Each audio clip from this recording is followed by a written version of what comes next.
그러면은 지금 현재, 그러니까 작년에 검정을 통과해서 올해부터 그 교재로 쓰이고 있는 현재 8종 교과서는 어떠냐라는 거죠.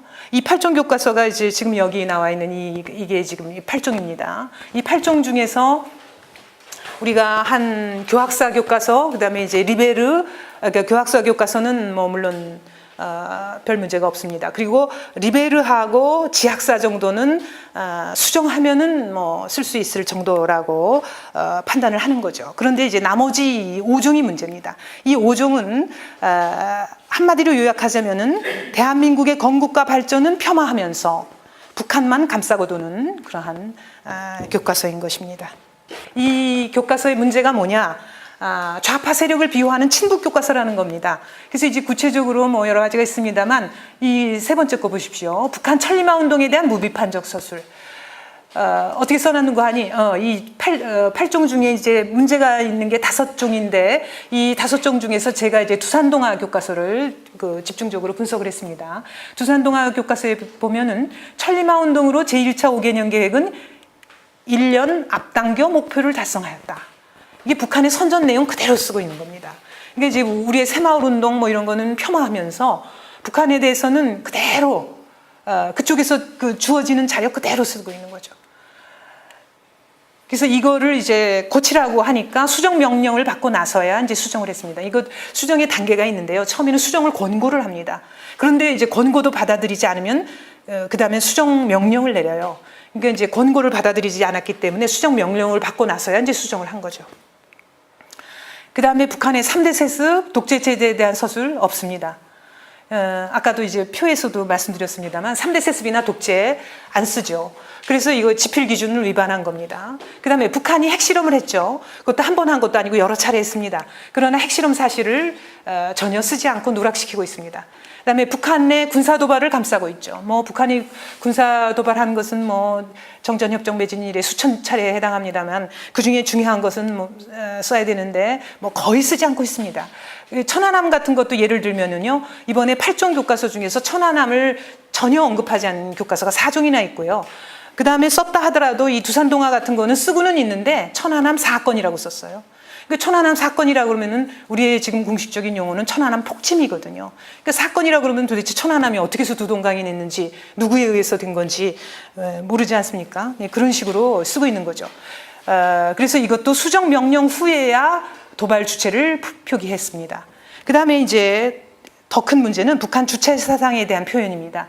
이거를 아무런 비판 없이 나이 어린 학생들이 배우는 교과서인데 뭐 17살, 18살 이런 나이 어린 학생들이 배우는 교과서인데 거기에 주체 사상을 그대로 쓰고 있습니다. 이 금성 한국사 교과서의 예를 보십시오.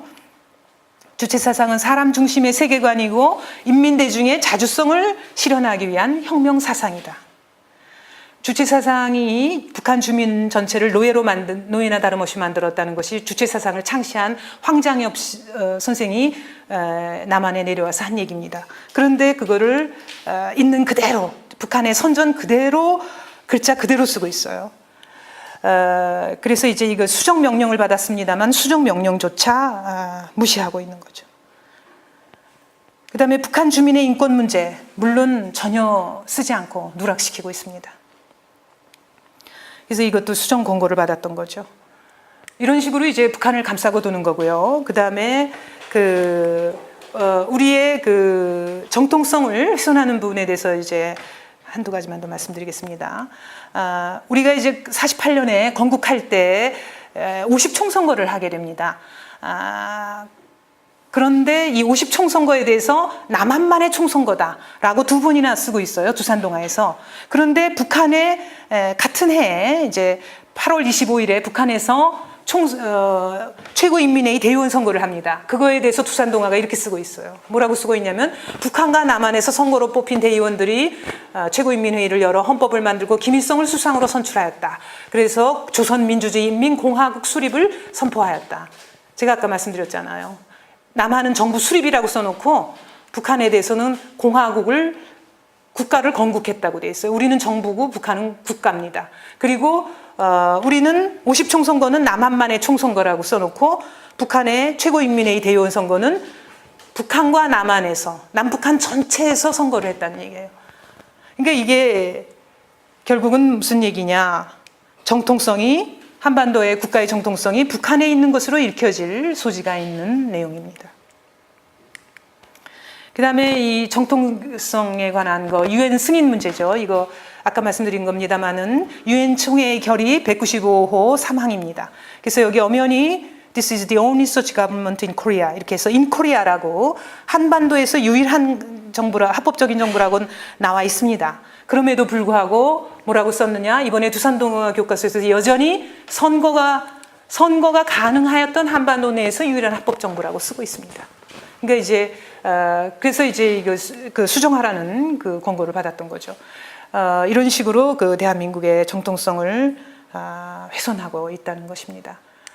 그래서 이제 그 제가 지금까지 그 한국사 교과서가 얼마나 편향되었나라는 것을 말씀을 드렸는데요. 사실 우리나라는 앞에 이제 9분의 선생님들께서 여러 가지 말씀을 하셨습니다만 제2차 세계대전 후에 그 식민지였던 나라가 여러 나라가 건국이 되었습니다. 그런데 그 많은 건국된 나라들 중에서 우리나라는 가장 성공적인 그 사례 중에 하나입니다. 그래서 48년에 정말 그 어려운 상황 속에서 힘들게 나라를 세웠고요. 건국된 지 얼마 안 돼서 그 1950년에 6.25 전쟁이라는 큰 참화를 겪었습니다. 그렇지만 공산주의자들의 침입을 잘 막아내서 나라를 지켜냈고요. 그 다음에 그러한 전쟁의 폐허에 위해서 그야말로 그 폐허를 딛고 잿더미 속에서 산업화와 민주화를 둘 다 일으켜낸 그러한 나라입니다. 그런데 이러한 그 대한민국의 역사를 우리의 그 자녀들에게 그리고 후손들에게 올바로 가르치는 것은 굉장히 중요한 일이면서 우리의 책무이기도 합니다. 그런데 이것이 이제 이렇게 제대로 잘 이루어지고 있지 못한 현실을 제가 이제 오늘 말씀을 드렸고요. 이 강의를 통해서 이제 이러한 현실을 제대로 인식하시고 우리의 교과서를 제대로 만들 수 있도록 그리고 제대로 된 우리 역사를 우리 후손들에게 가르칠 수 있는 방안을 함께 모색해 주시고 또 그것을 실행할 방법을 같이 찾아주시기를 부탁드리면서 제 강의를 마치겠습니다. 네, 감사합니다.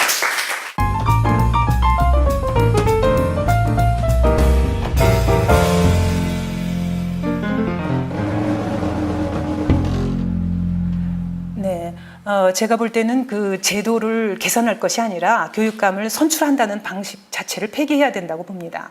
교육은 흔히 우리가 백년지 대계라고 하는데 교육이 이 4년마다 선거에 의해서 교육감에 의해서 좌지우지 된다면 그것은 제대로 된 교육이 아니죠. 일단 그 어떤 경로로 교육감이 선출되게 되었는지 뭐 저는 그것은 개인적으로 잘 모릅니다만 그 지방의회 선거에서 그러니까 4년마다 한 번 돌아오는 선거에서 교육감을 선거하는 것은 대단히 잘못된 제도라고 봅니다. 그래서 완전히 그 정치와는 분리돼서 교육은 그 별개의 그 방법으로 가야 된다고 봅니다.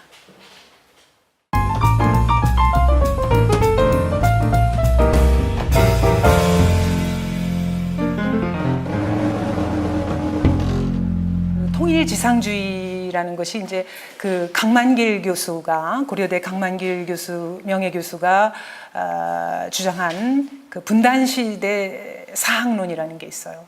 그게 이제 뭐냐 하면은 그 기존의 역사학은 말하자면은 그 분단을 그 부추기고 분단을 고착화시키는 역사 연구였다.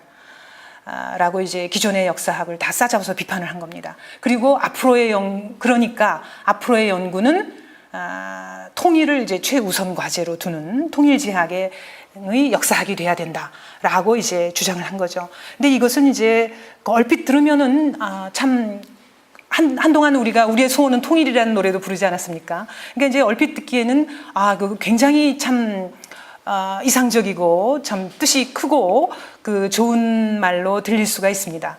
그러나 이제 그 분석을 해보면은 이제 이게 어떤 내용인가 하면요. 이것이 이제 예를 들어서 무슨 정치학자나 정치가나 뭐 이제 이런 무슨 사회학자라든가 뭐 이런 분들이 주장을 했다 그러면은 그것은 이제 나름대로 의의가 있을 수가 있어요. 그러나 이것은 역사학자가 주장했다는 것은 상당한 문제가 있습니다. 왜냐하면은 역사라는 것은 일어난 일을 연구하는 학문이에요.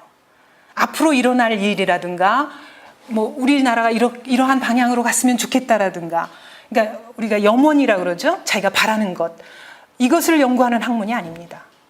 그러니까 말하자면은 우리나라가 통일이 되었으면 좋겠다라는 것은 일종의 염원이죠. 희망사항, 그러니까 요새식으로 쉽게 말하면 희망사항입니다. 그러니까 그 자기의 희망사항을, 이건 이제 앞으로 닥쳐올 일이에요. 그러니까 미래에 자기가 원하는 것을 과거에 투영을 시켜서 과거를 연구한다? 그러면은 이제 어떠한 위험성에 빠지게 되느냐면요.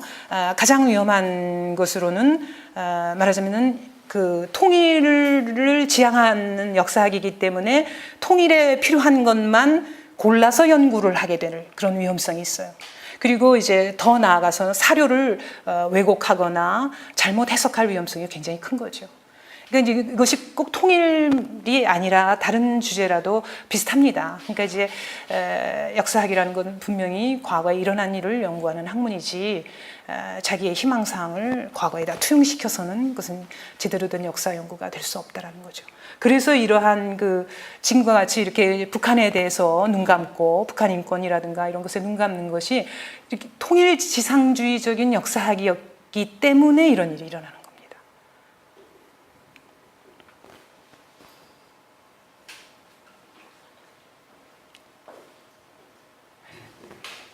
네, 그럼 또 더 이상 질문이 없으시면은 이걸로 제 강의를 마치도록 하겠습니다.